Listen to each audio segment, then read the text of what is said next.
Approchez, approchez-vous donc. Venez donc vous installer auprès de ce feu de camp pour écouter un nouveau conte horrifique d'une nuit d'été. Cette semaine, c'est une conteuse talentueuse que je reçois, Fracture. Elle est très douée pour mélanger les émotions et les frissons. Et sa chaîne est une véritable pépite. Mais plutôt que de tarir des éloges sur cette dernière, je vais vous laisser découvrir son histoire et je vous retrouve bien sûr juste après.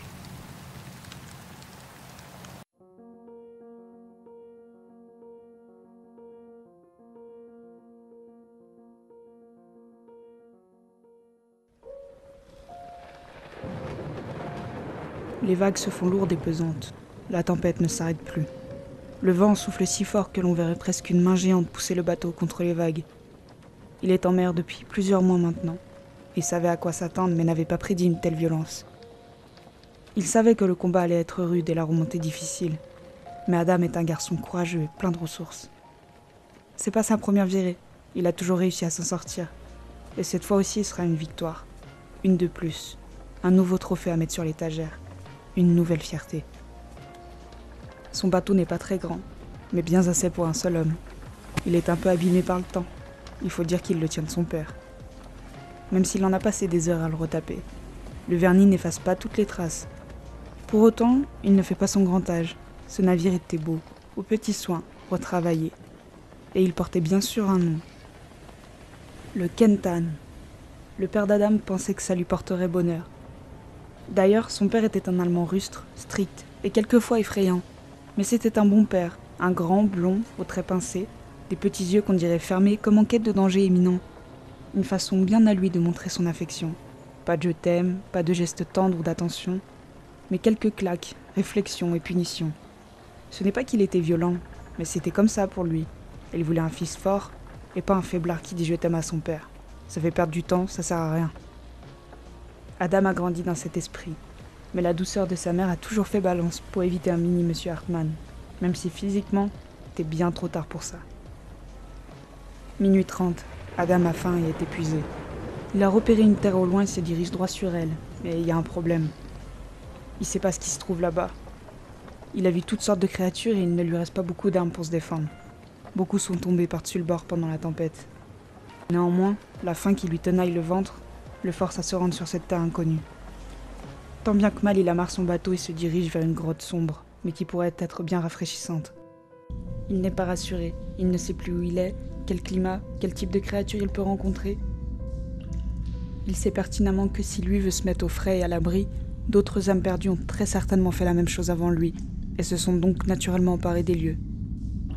Il a peur, il ressent des frissons parcourir son corps. Une odeur familière se fait sentir. Un parfum de mort, de pourriture, une odeur infâme qui lui donne la nausée. Il la connaît que trop bien. Même si sa mémoire ne lui a pas rendu tous les éléments, son corps, lui, sait, et s'est figé avant de pénétrer plus loin dans la grotte. Il est comme paralysé. La faim lui tord le ventre, ses membres ne tiennent plus debout. Ses jambes vont le lâcher d'une minute à l'autre s'il ne se repose pas. Ses lèvres se blanchissent, mais quelque chose le retient. Il s'ordonne à lui-même d'avancer ou de reculer, mais rien ne se passe. Des centaines de questions se posent dans sa tête, mais aucune réponse ne vient les rassurer. Le silence est si présent que tous les bruits habituellement parasites sont en premier plan.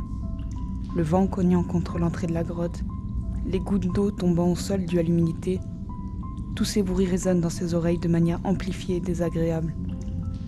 Quand soudain, des pas lourds se rajoutent, un souffle lent, comme si la créature avait du mal à respirer. L'odeur de pourriture se rapproche d'Adam, qui n'avait pas bougé d'une semelle. Torche à la main, il était resté au même endroit. Elle avance, elle essaie d'accélérer. Elle tend ses mains, enfin ses griffes, en direction du garçon, qui est resté bouche bée devant ses retrouvailles. Elle a encore grandi. Elle a vieilli, mais a pris quelques centimètres. Comment décrire cette chose ? C'est une créature fine, très grande, comme le corps d'une vieille dame qu'on aurait étirée sur 2 mètres de long. La peau très flétrie, de grandes poches sous les yeux, des espèces de cheveux gris traînant par-ci par-là sur son crâne abîmé. Pas de vêtements, mais une peau similaire à celle d'un serpent, résistante et qui la protège bien du froid. Elle ressemble presque à un être humain.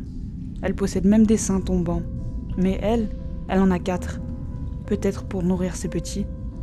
Personne n'a jamais observé cette créature pour savoir son mode de fonctionnement ou de reproduction. On sait juste qu'elle se nourrit d'êtres humains, ou plus précisément d'une essence particulière. Elle vous séquestre pendant de longs mois et vous torture, aussi bien physiquement que psychologiquement. Elle est capable de vous faire voir des choses qui n'existent pas, de rentrer dans vos pensées, de les modifier et de jouer avec vous.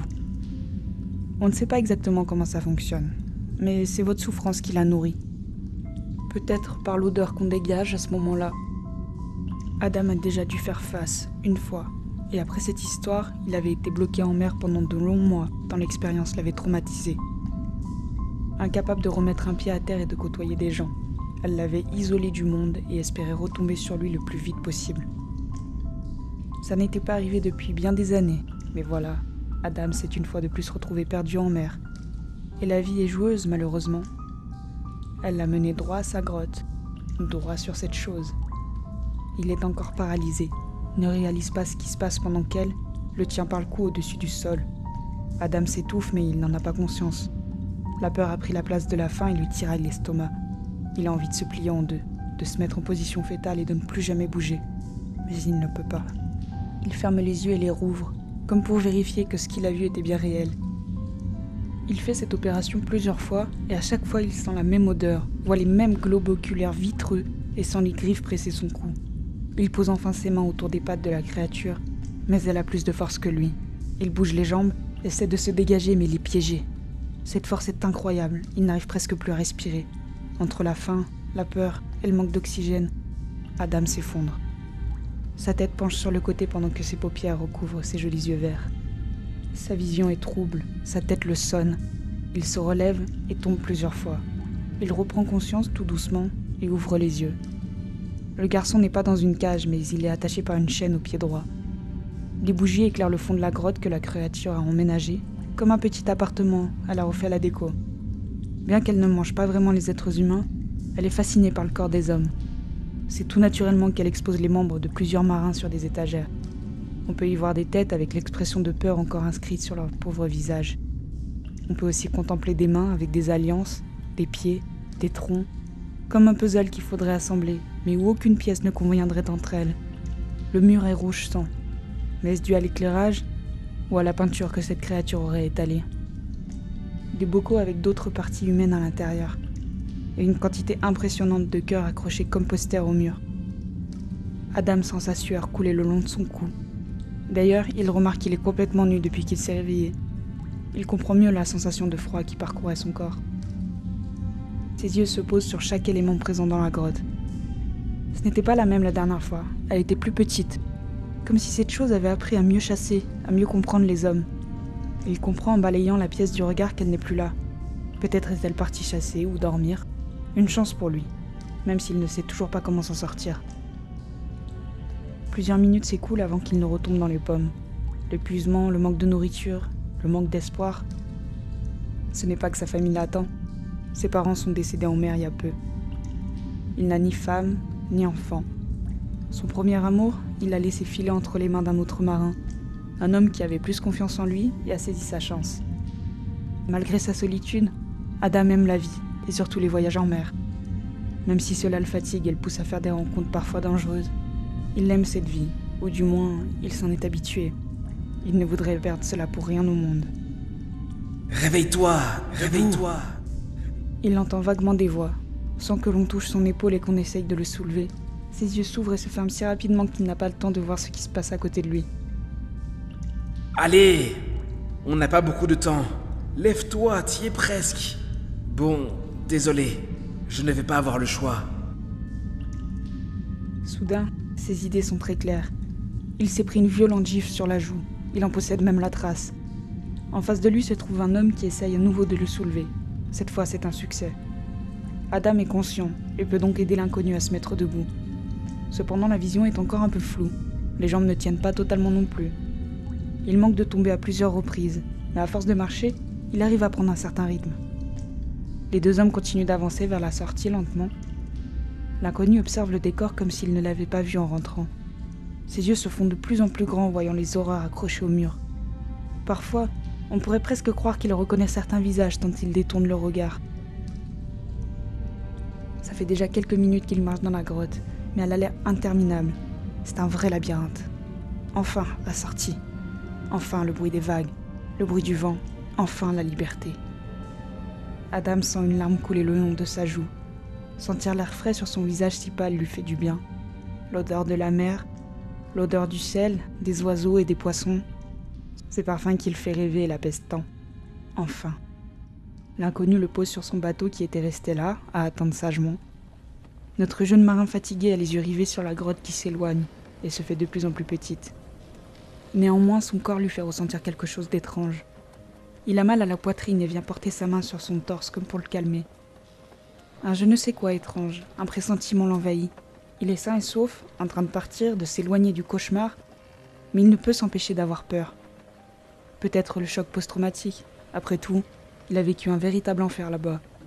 Il faut qu'il se calme, qu'il respire et se repose surtout. Le voyage pour rentrer chez lui est encore long. Plusieurs jours ont passé. Adam a essayé de manger un bout, mais il n'a pas très faim. Il est encore plus fatigué qu'au début du voyage. Il décide de se relever avec ses dernières forces et de rejoindre l'inconnu sur le pont. Il veut lui poser des questions. Il s'approche de lui doucement, vacillant encore un peu.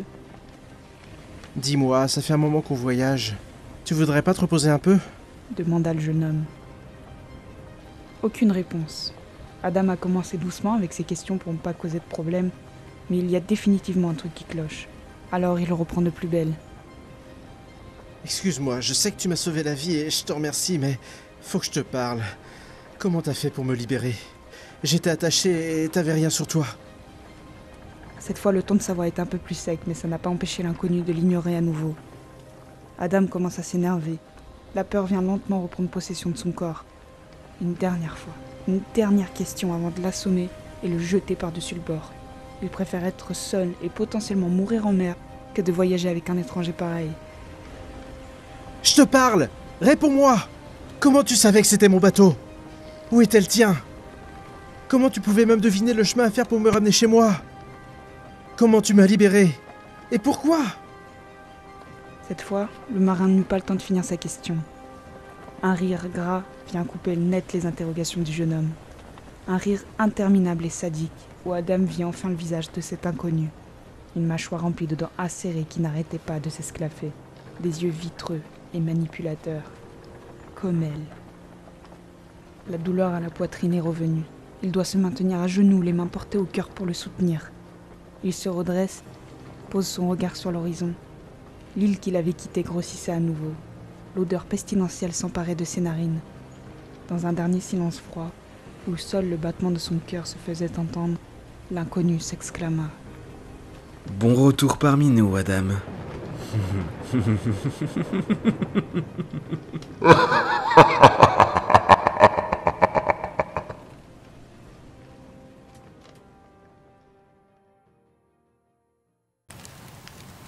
Si vous avez apprécié cette histoire, l'émotion qu'elle a dégagée, alors je vous invite forcément à vous rendre sur la chaîne de Fracture.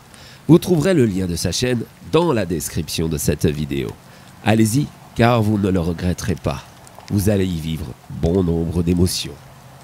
Il est déjà temps d'éteindre ce feu de camp, parce que oui, le temps passe vite lorsque l'on est en bonne compagnie. Mais ne vous inquiétez pas, on se retrouve très bientôt pour un autre conte horrifique d'une nuit d'été.